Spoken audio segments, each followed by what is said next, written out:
right. Well, thank you everyone so much for joining another Balerion Space Ventures podcast. It's June 17th, and today I'm joined with Joe from Terradepth. This is a company that's exploring the ocean and navigating the largest part of this Earth that is relatively unexplored. So really excited to jump into this. Joe, thank you so much for being here. Thanks for having me. Looking forward to it. So I want to get this started with the big picture. Why does the ocean remain one of the largest and one of the least understood domains on Earth? Yeah, I think there's two major reasons. So one, you've got physics, right? Physics influences everything. The oceans are a really signal attenuated environment. So we can launch as many satellites as we want to, and it's in your name. We're doing a lot of things in space. Those things won't matter because a lot of the energy that we're using, for example, to image the Earth from satellites doesn't matter once you go about 10 meters underwater. So most of that energy gets reflected or absorbed in that space. So what that means is to really explore the ocean at a high enough resolution to make good decisions and understand what's there, you've actually got to be in the water. You've got to be underwater, which requires a lot of cost, a lot of time, a lot of robots.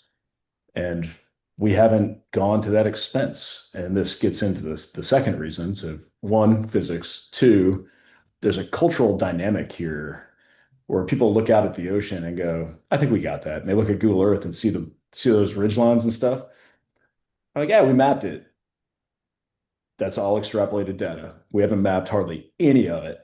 And people spend a whole lot of time looking up and they see folks like Mr. Musk and Mr. Bezos and others doing all this great stuff in space. And that's where the attention, the focus, the capital goes in a lot of cases. That said, we are seeing a phase shift now in the ocean, which happy to discuss.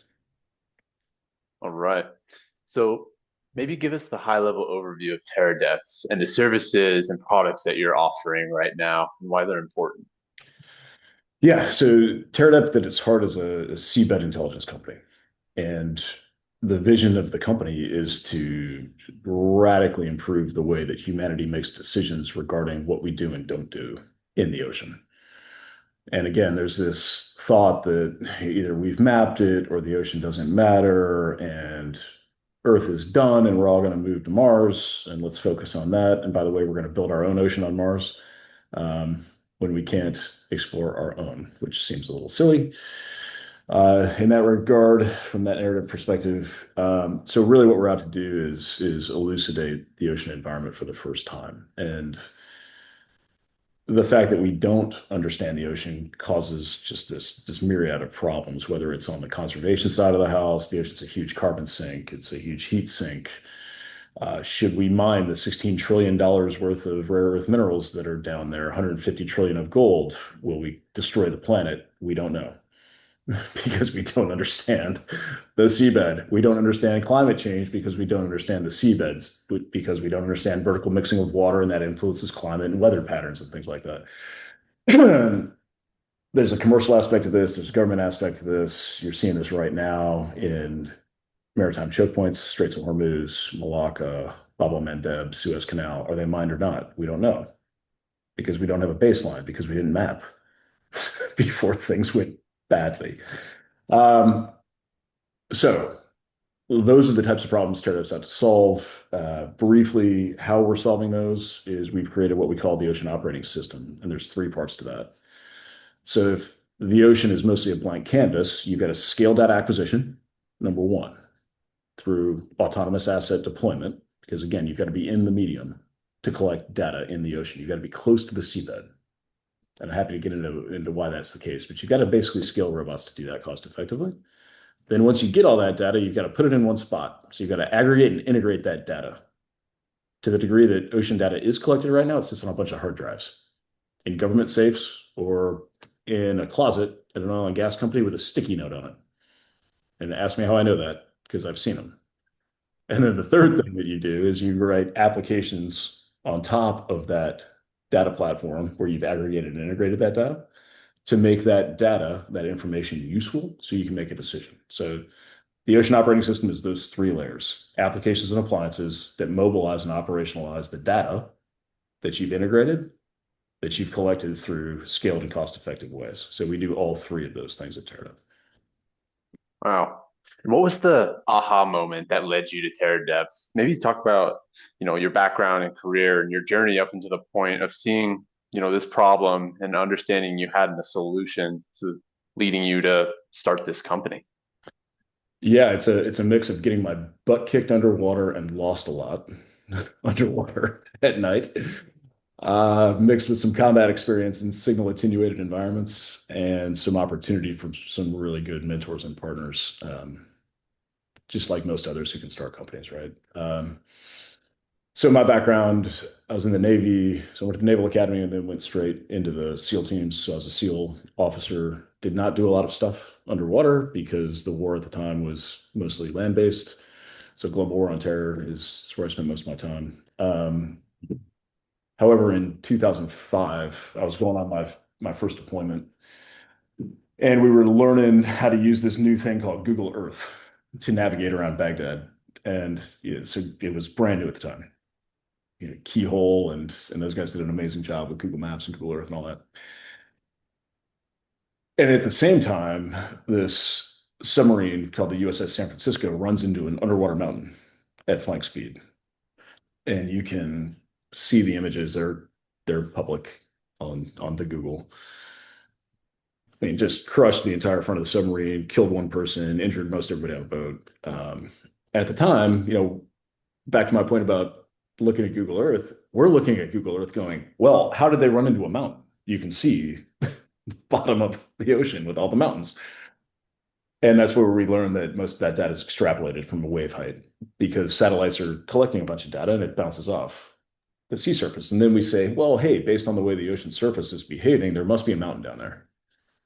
Sometimes there is and sometimes there's not. So that's the first time I learned that actually we haven't really mapped much of the ocean, which correlated to my experience again being lost underwater at night when you're diving, counting your flutter kicks with a magnetic compass, and Oh my gosh. yeah, because you don't have GPS underwater, right? You go underwater, you lose GPS, and the same thing goes. Why we can't image the bottom of the ocean with satellites, no matter how many you launch. And so that stuck in my head. I went and did my deployments and did my time. Got out, started working at a place called the McChrystal Group. So Stan McChrystal, General Joint Special Operations Commander, 03 to 08, and then retired after taking command of Afghanistan. I had an opportunity while at the McChrystal Group, which was a consultancy, to work with a company called Seagate. So Seagate makes about half the world's data storage. It's them and Western Digital, and they've done very well with the way technology's gone and the demand for data and compute and things like that. And I was having a conversation with the outgoing CEO and the incoming CEO of Seagate, and we were talking about the future of data creation and data storage and talking about the value chain from data creation to data consumption and what that looks like. And I made this comment, and everybody was looking towards space at the time, right? SpaceX was doing great stuff. Blue Origin's doing great stuff. United Launch Alliance, all those things. I said, look, everyone's looking up. I think we should be looking down. It's, the ocean's just a massive driver of commerce. And Terradepth was the first, and I think maybe the only AWS space accelerator company that's focused on maritime. So we did that a few years ago. And at the time, AWS said something like, hey, the space economy is forecast to be 1.5 trillion by 2030. The blue economy in the ocean is 3 trillion right now. Wow. Right. And I said, look, there's this massive opportunity to A, collect the largest data set on the planet if we can scale data acquisition, and B, if we can figure out how to operationalize, integrate, aggregate those data, we could probably save the planet by making better, faster decisions. And from a Western value-centric perspective, to the degree that we have peer-to-peer competition internationally, it's going to entail a maritime component. And you're seeing that now. Those with the best information tend to win. So Wow. I made that case to Seagate. They said, that's great. Do you want to do that? And I said, hell yeah, I do. So Seagate helped us get started. And the strategies really remain the same since 2018. So Seagate seeded us to get moving to build the ocean operating system, which is, again, scaled robotics in an integrated geospatial intelligence platform, and then bespoke applications to operationalize the data and appliances to put the data out at the edge and allow people to get to the data vice trying to exfil all the data back. Got it. And maybe you could walk us through the stack, the autonomous underwater vehicles, the sensing, the data ingestion, cloud infrastructure. What's the hardest layer? How does this all flow? Yeah, it's all hard. But you're hitting right on it. In a lot of ways, and venture capitalists told me this from before day one. They said, look, focus on the software, just do the software, and then let somebody else figure out the robotics side of it. Yeah, that's the smart thing to do. But but it also wouldn't have worked. Um, and it wouldn't have worked because nobody built an integrated, Google Earth for the ocean. And Larry Page started Google Oceans back, 20 years ago. Um, and that didn't work. Why? Because nobody had fleets of vessels out there collecting high resolution data to put in the platform in the first place. So the data platform didn't matter. Now, what we're seeing now with agentic AI coming online, um, advanced autonomy coming online, cheaper drones, we are seeing a proliferation of autonomous robots in the space. And so, for the audience here, I think a lot of folks just think that you could chuck a robot drone down into the ocean and have it collect data. That's not how it works. Right? So in a lot of cases, optical sensors are of no use underwater. They're of no use in shallow water if there's a lot of turbidity, like dissolved stuff in the water column, because all that light reflects off that dissolved stuff, and you get some crappy image. And then similarly at depth, there is no light, so your camera doesn't work. So if you are going to use optical, you got to strobe what you're trying to image, and that costs a lot of energy. So then you run out of batteries, and great, you looked at the bottom of your yacht. No one cares when you're trying to image 100 square kilometer pipeline. So see if there's a crack in it, you're spilling oil and gas. So we got to use acoustic sensors in a lot of cases, and that takes a lot of power. And so really the robotic aspect of this and the difficulty surrounding getting data in the first place at a high degree of resolution, which is really important to make good decisions, is you got to be able to deliver power to a sensor payload reliably and cost effectively over time. And so that's where we've spent a lot of our time. So this thing behind me, that's submarine. So that's a robot submarine. But what's Very cool. inside of it is important, and that's a diesel electric recharge system. So basically, we carry about $25 million worth of batteries with $500 worth of diesel fuel. And so here's where you start flipping the economics, and you start, just like SpaceX, like SpaceX didn't create the space economy; they collapsed access by enabling launch capability. What we're doing is very similar, and we're collapsing access to the subsea environment through preferable economics on getting that data into the platform in the first place. That's the whole thing. I mean, if we right now, ocean data is collected using big ships with people on them that cost $30,000 to $200,000 a day to operate. It's not scalable. Yeah. Wow. There, I'm quickly realizing how little I know on this subject and how complicated and important it is. Um, so I'm gonna give you a chance to help me figure out this question. A future without Terradepth. Why does that future suck? What are we missing? What are the risks? What are the limitations Yeah. and constraints? Yeah. So a future without Terradepth looks a whole lot like a bunch of people building really expensive robots and selling them to governments. Okay. And then those It, robots sitting in a warehouse. That's I what don't like that future. right. I mean, it doesn't make any sense. And and look, again, this is a cultural thing that I see all the time, especially being a former military guy. Everyone wants to focus on the sexy robot, right? The satellite, the space shuttle launch, the underwater robot that you can touch and all the things. Those are a means to an end. And what end are you trying to achieve? Well, you're trying to solve a problem or understand a problem. So really the only thing what we care about outside of this, there's an obsession with lethality for sure with drones, and you're seeing it, counter UAS, swarm drone attacks, all those things. Okay, fine. But the vast majority of robotics are used for dull, dirty, dangerous tasks, which is intelligence collection, ocean intelligence collection specifically. That's what these things are used for. And so if you're going to launch them, why wouldn't you want somewhere to put the data that's intuitive, easy, searchable, retrievable, all those things? And if you are going to have to fight with the robots, especially underwater, wouldn't you like to have a map? Yeah. So, so without Teradep, you're effectively flying blind and you're spending a lot of money building robots to feed this engine that is actually nonsensical. Yeah. One of the analogies I could give that I understand is, going in space. What we did there first was we put some satellites up there. That's hardware up there and that's cool and sexy, and that grew over time.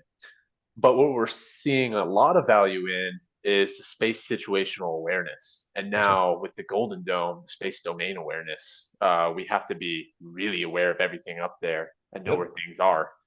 And we're seeing a lot more money saying, okay, the cool robots, they exist, or in this case, satellites. But we got to know what's going on up there. So we need this proper software. We need to be able to track things. And it's wild to me that that's missing terrestrially in our oceans. And Yeah. there's quite a large opportunity there, I'd imagine. Yeah, you're right. You're right on it. And basically, to your earlier question, a world without Teradeth means you have no digital infrastructure in which all those robots exist. I mean, that's what we're building. That is the ocean operating system. It's a it's a digital infrastructure that enables activity in the physical world. And Yeah, so while we're investing a lot of our time, energy, and capital in our own robotics, we're only doing that because we don't see others doing it. And we operate other people's robots all the time. We operate people's autonomous surface vehicles because there's a whole bunch of people doing really great things, building robot boats. I don't want to build robot boats. I will partner and lease and license and operate those boats because I care about the data sure. and I care about the decision-making infrastructure that we're trying to build, to your point. So we're seeing an evolution very akin to space, I would say, in maritime. It's slower. Yeah. And thinking about the future, I've talked with a lot of people, and a lot of people I speak with are usually in, the space industry, and we talk about threats to the future and threats coming from adversaries, and the idea of a next generation war. I've heard, it's not going to happen with Taiwan and China. It's going to start in space, and then I heard it's not going to happen in Taiwan, China. It's going to happen with hypersonics getting a little too close because this is going to be a Pacific war, a lot of ocean. I've Yeah. heard cyber, but what I really think is underwater. That's going to be a huge area. I mean, we already have dozens of ginormous, shipping container ships going back and forth between China and the US, every day. So, what do you see as the future that we should really be paying attention to and having a good understanding, because threats do exist and we need to understand them? Yeah, it's a great question. I mean, the easy answer is all of it. I mean, you, It's uh, true. yeah, because all of that's true. I'm obviously biased because I do see I do see that the seabed is no longer passive. terrain, right? We just assumed that because we couldn't see the bottom, like other people couldn't, and because they couldn't see it, they weren't going to make decisions or they weren't going to do stuff. And we're seeing that to be untrue, right? Nord Stream, you've got multiple cable cuttings, cable tapping. There's critical infrastructure down there that we care about. So we need to see it. We need to protect it. We need to be proactive about it. I think the big shift needs to occur, and you said it. It's around situational awareness. And are we investing in situational awareness and then using the assets that provide us situational awareness as just that, assets, instead of, you know, we love to spend billions and billions of dollars on stuff, but we don't consider how to command and control it, how to maintain it, sustain it. Like, how do for example, this robot behind me, it's designed so that you can train somebody up on it in a few days and then have them run it and field maintainable and refuelable. Because at the end of the day, the people who are going to be fighting our nation's wars are between 18 and 30 years old. And by the way, they're on 2 to 3 year orders in a lot of cases. So now you're trying to train rotational personnel on how to like deploy the system and maintain Yeah. the system. And $100 million robot that you're afraid to lose, it doesn't provide the capability and effects that you want. And so we're not thinking the mind shift that has to occur here is, and this goes outside maritime. People don't generally think when they're buying stuff about the capability that they're acquiring. They're thinking about the thing that they're buying. So they're thinking about the awesome robot. They're not thinking about what that robot's designed to do. And in reality, in combat, how that will actually be employed. Yeah. Thinking about this, it's three very similar, very different topics are coming to the top of my mind, and I want to ask you about them because I feel like you might know them quite well. The first is, you know, new types of threats and adversaries with, the shipping container ships going back and forth. I've seen new technologies of, it just kind of suctions onto the bottom and rides along. It is unnoticeable. That's something that I don't know much about. I heard it's new, and I don't really know how we're gonna, prevent that. I'll leave it at that one for now, just because the others are so different. But I was curious to get your opinion there. Yeah, like at the end of the day, there's always going to be new technology. And so actually I haven't heard about that. But at the end of the day, yeah, I mean, there's all sorts of inventive ways for people to attack infrastructure and all that. Again, the first step is you've got to be able to perceive. You've got to be able to perceive change. Otherwise, you don't even know what's happening. And so, there are things. So in that specific case, if we were really worried about that at scale, there are things that we can do. Okay. Put things on the bottom, look upwards, do all those things. It's just that hasn't been elevated as a high enough risk profile, just like we're just starting to see, I think, the seabed being elevated as a high enough risk profile that we need to scale our awareness.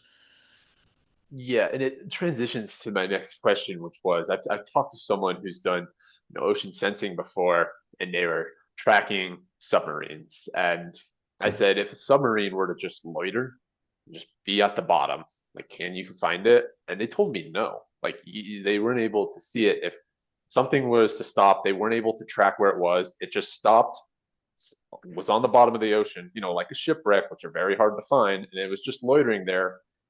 There's surface to air missiles that a lot of these can have. So we could have like a missile silo off the coast and not even know it. Like, how do we Yeah. look So at this these this is threats? why you're right on it. This is exactly why the type of sensing modalities that we're talking about here are so important. So when you were talking to that person, and they said, "Look, we can't detect that submarine." The reason that they said that is because generally you're detecting things that move underwater by sound. You're listening for the screws on the submarine turning. and trying to classify that, right? So you're doing passive acoustic monitoring is what it's called. And if it's not moving, it's not creating any noise. And this is why, submariners don't have like hard metal things in there to bounce off things, or they're really careful with them. Because if you hear them clanging, then yeah, you can hear it. And sound transfers really well in water. It transfers 4 times faster than in air, and that's why we use acoustics underwater. However, if you're using imaging technology, we can detect a mine, we can detect a shipwreck, we can detect a submarine that's sitting on the ocean floor using imaging technology, but that takes a lot of power. So it gets back to this energy deployment problem. Passive acoustic monitoring is passive, and it takes very little power relatively to listen for stuff. It takes a relatively large amount of power to send out sound actively and then get that return and then convert it into an optical image that we can see and say, yep, that's a submarine. And that's exactly what we're solving for with this diesel electric system and scaling that out and then putting all that data in one spot. That's exactly one use case. You've got to be able to resolve the seafloor. And in a lot of cases, for example, countries run mapping initiatives all the time, Mm-hmm. but you run a single beam echo sound or a sonar that does one ping going, yep, the ocean's this deep. A couple hundred yards later, yep, the ocean's this deep here. Who cares? Like now we know that there's the Mariana Trench, but is there something there? Is there something in it? And then we send people with a lot of money down there and they look around and go, yep, there's some stuff down here. And then they come back up. We don't have a scaled approach because we haven't figured out scaled robotics yet that can deploy a sensor payload that matters and power it. Well, and my third thing is, one of the hot topics in this space is the GIUK gap.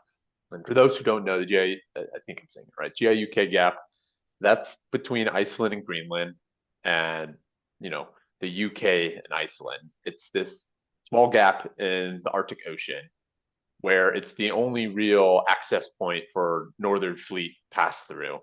And Russia has a lot of bases on the very top shelf of their country. And those submarines going out, they can't pass through anywhere else other than this area. So it's this large gap that's quite critical, and it's a very strategic, vital piece. And that's why we heard a lot of, talk about Greenland several months ago.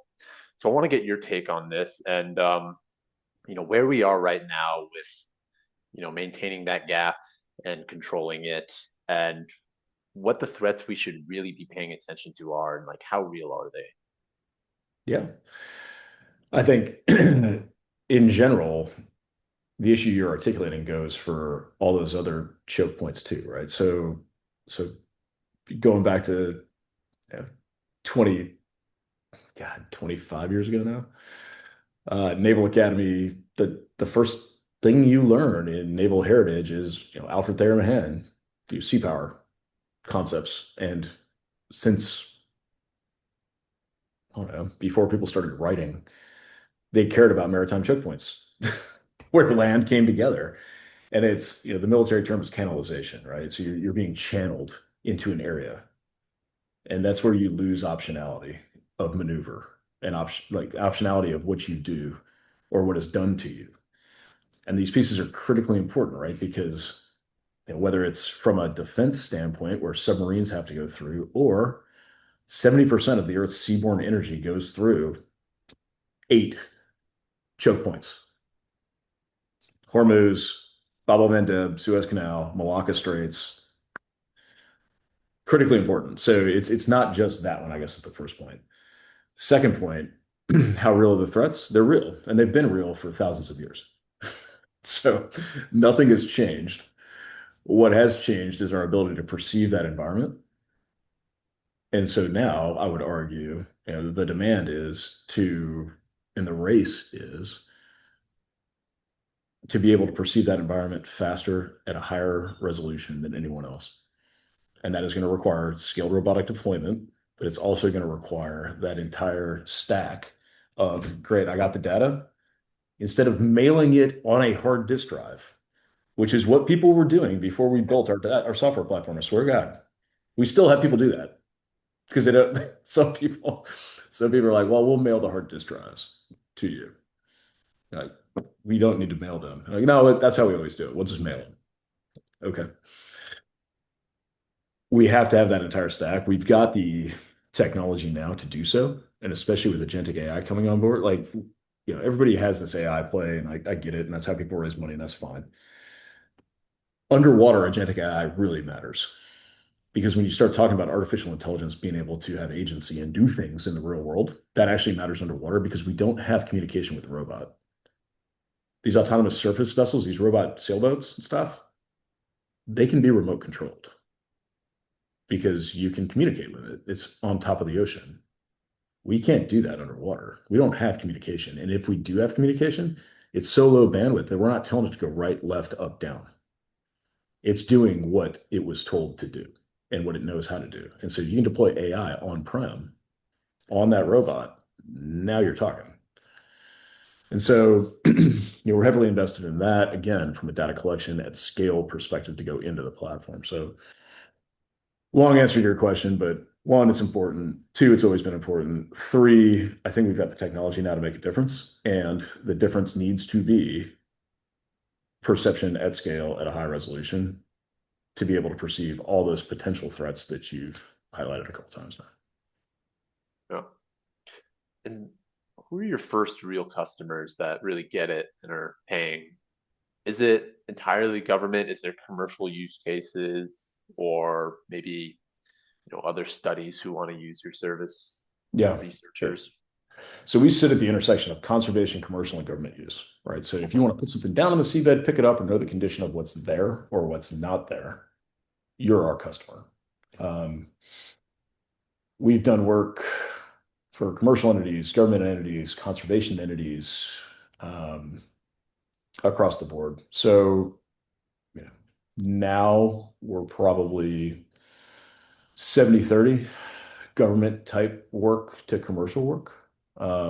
That's going to invert in the next 24 months, I would say. There's so much critical infrastructure existing underwater from a commercial standpoint. And then the future is going to look a whole lot like, underwater data centers, Yeah. desalination projects. I mean, all those are coming online right now. Yeah, So it's the ocean and subsea infrastructures. Are we underestimating these or are they going to be growing more in the future? Things like underwater cables, pipelines, and sensors. Some say, a lot of new space capabilities and, other technologies we have might make those a little obsolete. What is your opinion there? yeah, you've got a lot of gravity right now with critical infrastructure offshore. So, for example, we don't know how many miles of pipeline are in the Gulf right now. We don't know because we didn't map it. Um, Starlink is a big deal. That said, 99% of international communication still runs through submarine fiber optic cables. It's going to be really tough to compete with the speed of light in a fiber optic cable from a cost of transmission perspective. So I do think you're going to see that center of gravity change across time. On the other hand, and what are we not making more of? Land. And so, and if anything, is we're getting less land as things warm up. Um, which would be nice to understand that too, if we could map the bottom of the ocean. But at the end of the day, and this is something interesting, I think, maybe for the audience. You think about the Earth and you look at it, and especially as I think probably most of the audience is American. When you look at the globe, America's sitting right in the middle. Right? You got Canada, U.S., Mexico, Central America. Boom, great. If you turn that globe 180 degrees, it's all blue. Right? Like there's just an incredible amount of ocean out there. So there's about 150 million square kilometers of landmass on the planet that we image every day through satellites. I mean, less like what we get an image of the Earth, you'd know better than me, I think, probably once an hour, something like that. Yeah, faster than that. Thousands of constellations out there. Um, there's a concept in maritime, it's called exclusive economic zones.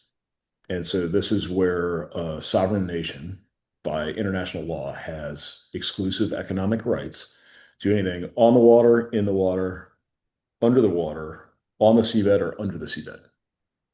And that zone extends from your low water line, where the water hits the beach, out to 200 nautical miles off the beach.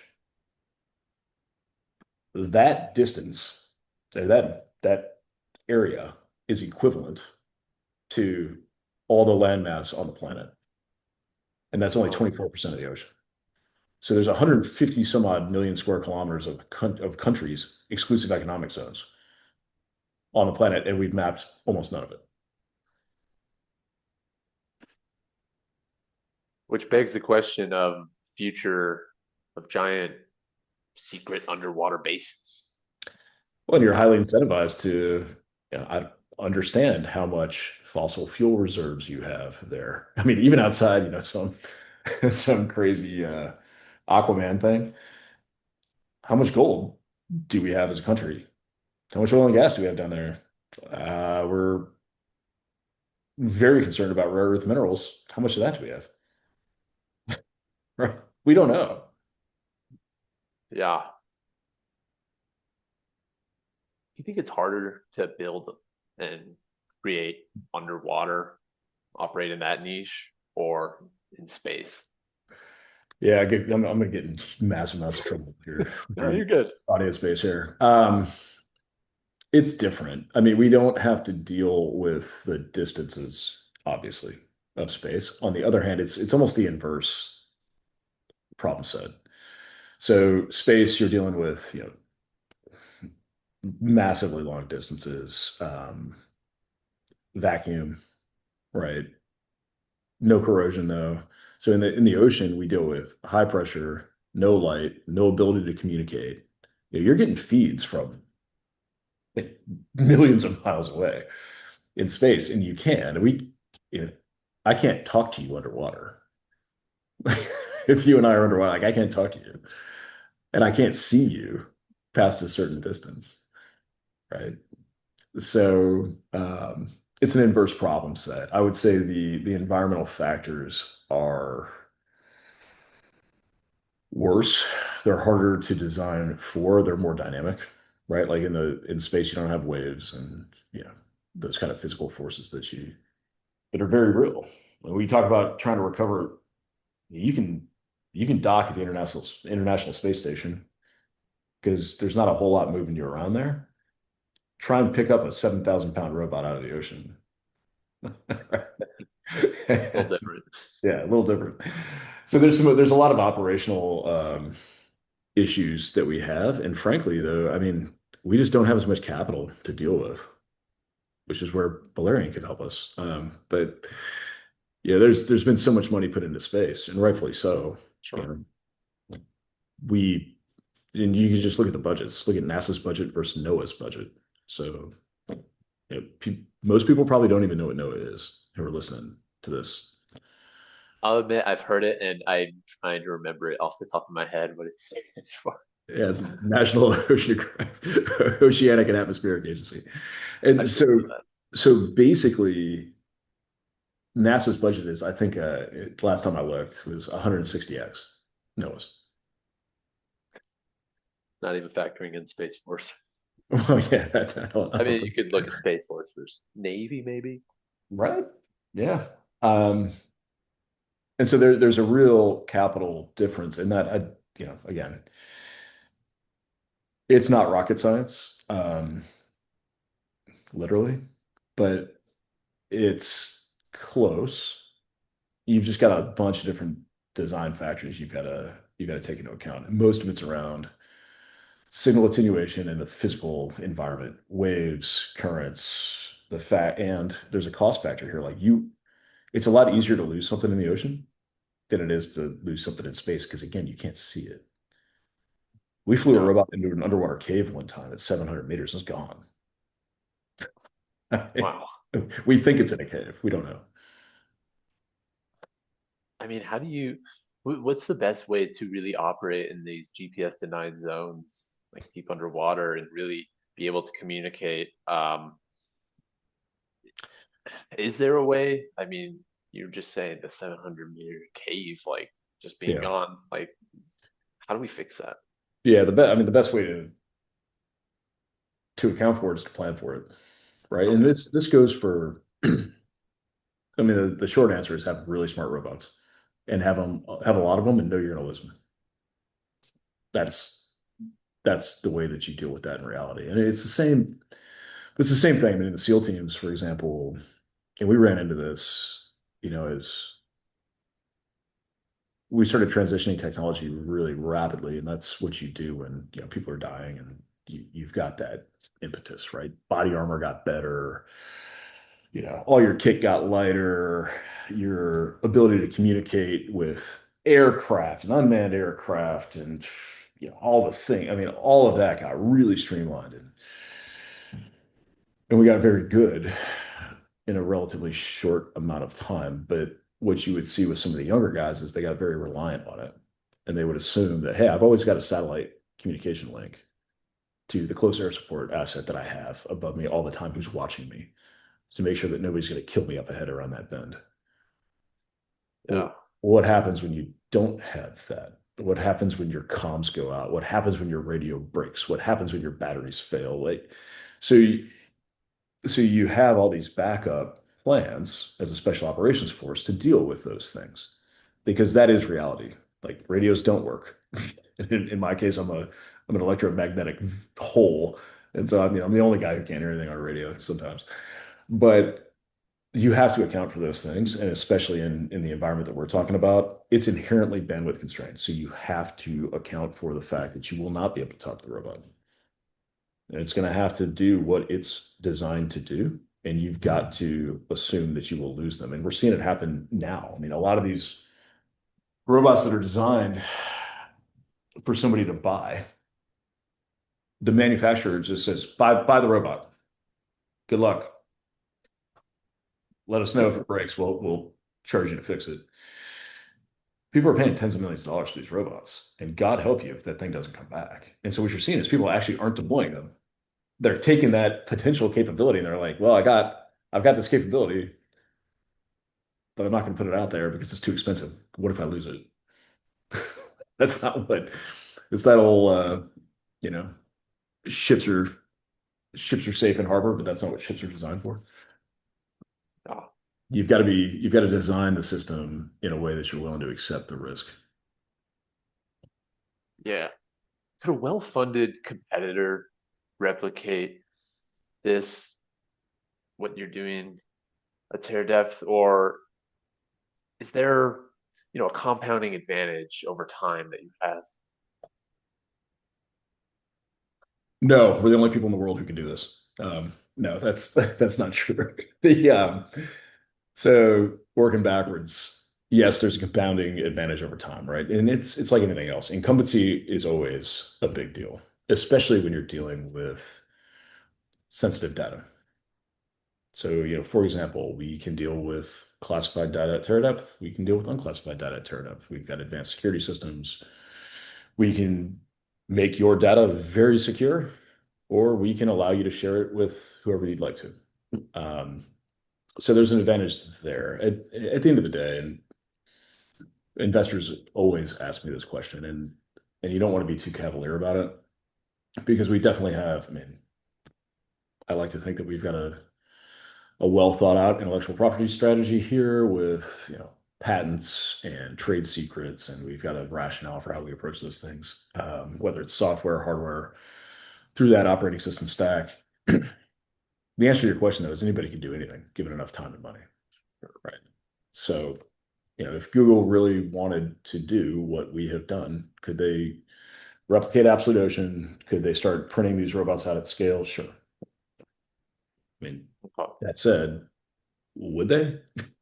If somebody's already done it and somebody's already doing it, wouldn't it be better to partner and you can take again, there's a ton of resources these companies have. But at the end of the day, everyone is always resource constrained. And so what's a better use of your resources? Is it to partner with us or try and build what we've spent 7 years building? Got it. And yeah, I'm curious, the the roadmap you have and your technology, if it's depending on, a giant breakthrough you've made or trying to make, or just disciplined, skilled engineering. Yeah, we're down to execution at this point. So, the from a founder perspective, right? It's everybody deals with their fear on a daily basis of, am I wrong? Am I right? How wrong am I? What assumptions am I making that I don't know I'm making that are going to kill us? Can I pay my people? All those things. A lot of the strategic assumptions that I had to make in starting the company 7, 8 years ago, those have already been played out. And we were mostly right. The strategy's been good across time. Um, Namely, you've got to massively scale ocean data acquisition through robotics, and you've got to radically improve the user experience with that now scaled data. That's panned out. Um, we weren't wrong there. And so, really, at this point, there are technical leaps to be made, but really, the way I see it is we're riding this wave of being able to adopt tech from other arenas like agentic AI, like advanced communications. I mean, 2 years ago, we weren't using Starlink, right?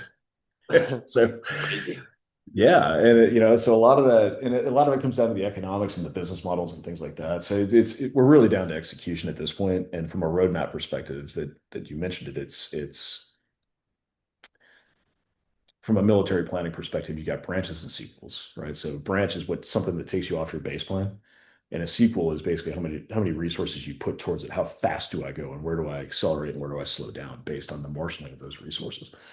So we're definitely in a sequel type environment here, which is allocation of resources, execution. What's that look like? How smart are we being? How far ahead are we getting um, with our customer bases, for example?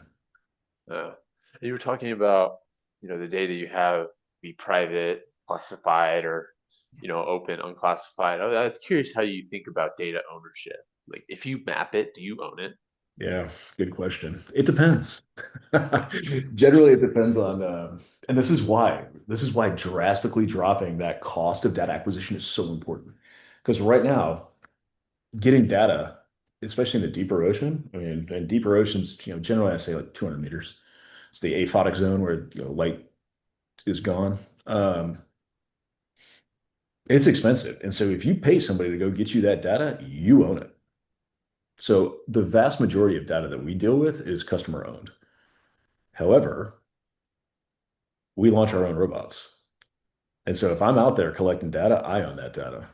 And so the future of this company really is going to be or we will have attained the vision of the company when you have killed it at Balerion and you're out to buy your private island and you want to know where you can put your yacht and you can draw a box on Absolute Ocean, which is the data platform, and all the relevant data about that spot on the planet underwater shows up because we Uh, already collected it, right? Right now, you'd have to go bid a survey, wait 18 months for a ship, unless you called us and we could probably go do it quicker. But you wait 18 months, you get mailed a hard disk drive, you'd have to figure out how to, you'd have to call us and put it in Absolute Ocean, and then you could look at it. uh, it's been fantastic. If there's someone listening to our conversation and they could only remember, one thing about Terradepth, what would you want it to be? Yeah, I think given your audience, it's the ocean is where space was before launch costs collapsed and all that attention and capital went to it, right? So the infrastructure layer in the ocean has not been built until we did and are. Like that's what we're building. And so the goal here is to make the ocean as accessible as space is becoming. And Uh, it's going to take a village. I mean, we've got an extended group of partners and people are doing great stuff. It's going to take time. It's going to take money and uh, effort and will. I like it. But yeah, I think you're working on such an important industry that's so much bigger than a lot of people realize. And, people don't understand just the lack of capabilities we really have, and I'm really happy that what you guys are building at Terradepth is improving that. So future, it's going to seem a little brighter after I was scared of knowing how far behind and lacking we were in the ocean. So No, everything's going to be okay. good.